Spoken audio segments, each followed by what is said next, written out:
The distinguished speaker is recognized. Thank you, Mr. Speaker. I thank the gentleman from Michigan, the chairman of the Energy and Commerce Committee, for his kind words and for his tremendous leadership.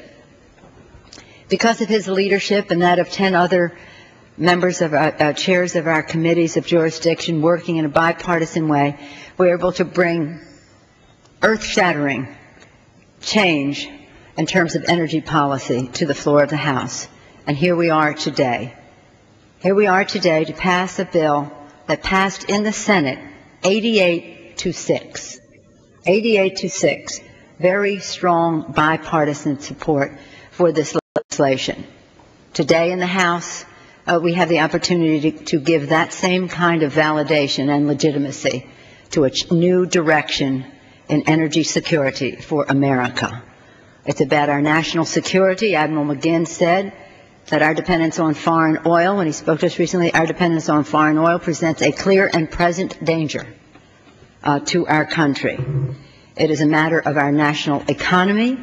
Congresswoman Velasquez, chair of the Small Business Committee, and Congressman George Miller with the Green Jobs Initiatives can show a new way to build a new economy involving many more people and the new technologies that will be unleashed because of this legislation.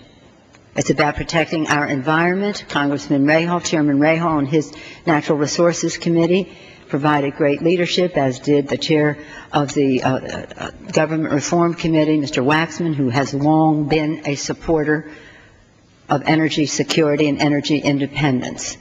The list goes on. Mr. Oberstar, greening of the Capitol and the federal buildings across the country and what that will save, and many more initiatives that he has presented. The chairman of the Ways and Means Committee provided the way to pay for it. That was rejected in the Senate, but we will revisit that issue in a manner that I think will receive strong bipartisan support. The chairman of our Select Committee, Mr. Markey, did an excellent job in keeping this issue alive, as he has worked on it for many, many years. What other chairs I'm looking around the room at our chairs. I'll talk about them as we go along. Mr. Bart Gordon, chair of the Science and Technology Committee, is really in the forefront. So much of this bill comes out of his committee. Mr. Speaker, the work that was done by the distinguished chairman of the Energy and Commerce Committee, Mr. Dingell, is breaking ground. Groundbreaking in terms of what it will do in savings to the consumer, what it is doing in terms of protecting the environment, and again, in what it is doing to provide a new direction. And it does so in a way that breaks ground, but does not leave it broken. It takes us to a new place, and I thank him for that leadership. It's a tremendous addition to this legislation. In the United States Senate, 2 of their major provisions of the renewable fuel portfolio and the CAFE were leadership issues, and I'm glad that we were able to work out those, reconcile the differences between the House and the Senate, again, with the leadership of Mr. Dingell. I think of us as being in a place where we're looking at the horizon, whether we're on a ship or wherever we are, we're looking at an horizon. And this legislation takes us closer to that horizon. But as with all horizons, they keep getting farther away. But they lead us, reaching for it takes us to a whole new world. A whole new world. And that's what this legislation does. My colleagues in this chamber, our guests, am I allowed to address them, Mr. Speaker? You are present at a moment of change, of real change, of rejecting the past, respecting the values of the past, but rejecting the insistence that we stay in the past and going into the future. This is about a choice between yesterday and tomorrow. And while I would have liked to have had the full package that passed here with overwhelming bipartisan support in the House, I salute this bill for what it does do and respect it for that, rather than judge it for what it does not, because we have plenty of time, interest, knowledge, know-how, and bipartisanship to move forward to make even more change. It's, as I said, a national security issue. Is it an economic issue? Is it an environmental issue and therefore a health issue? It is an energy issue, and it is a moral issue.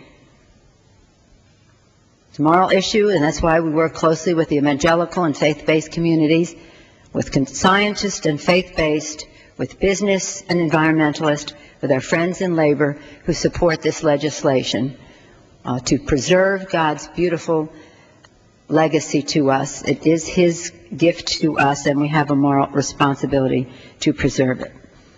We have to think about our consumers every single day. That's who we represent. They are our bosses, and their well-being is our mission, to protect their well-being. This legislation will save the average driver who goes up to the pump and has the shock that consumers are having this day. This legislation alone will save the average driver between $700 and $1,000 per year. It adds up to $22 billion in net annual consumer savings in the year 2020. In order to reduce the price at the pump, the increasing of the fuel efficiency standards to 35 miles per gallon is historic. It's the first time in 32 years that this has happened. We're thinking as consumers and very personally about what this means in the lives of our constituents as they see their energy costs go up at the pump or in heating their homes at this Christmas season. Or we're thinking of our national defense and our national economy. This is as personal as each and every one of our consumers. It is as global as the planet, and the opportunity provided to take us to a new horizon, to see a new world, a new era of possibilities, is here with us today.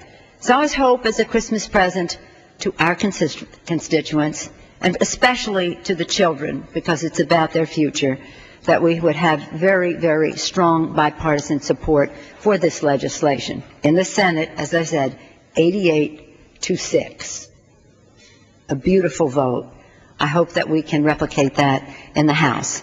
In any event, this great opportunity for us would not have been possible without the leadership of you, Mr. Chairman, so many of our chairmen, including the gentleman, the chair, working from the Appropriations Committee, Mr. Obey, and so many other of ours. I want to, as I salute our chairman for the intellect, the institutional memory, the legislative know-how that they brought to this process, I also want to give a special thank you to our freshman class.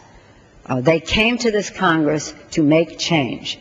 They know how essential protecting our planet is. They know the concerns of their constituents. They're fresh out of the trenches dealing with them.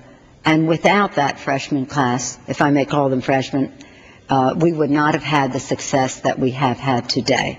So this has been a collaboration on both sides of the aisle, from our most senior members to our newest members of Congress, to invigorate us, to encourage us to make the change that we are making today.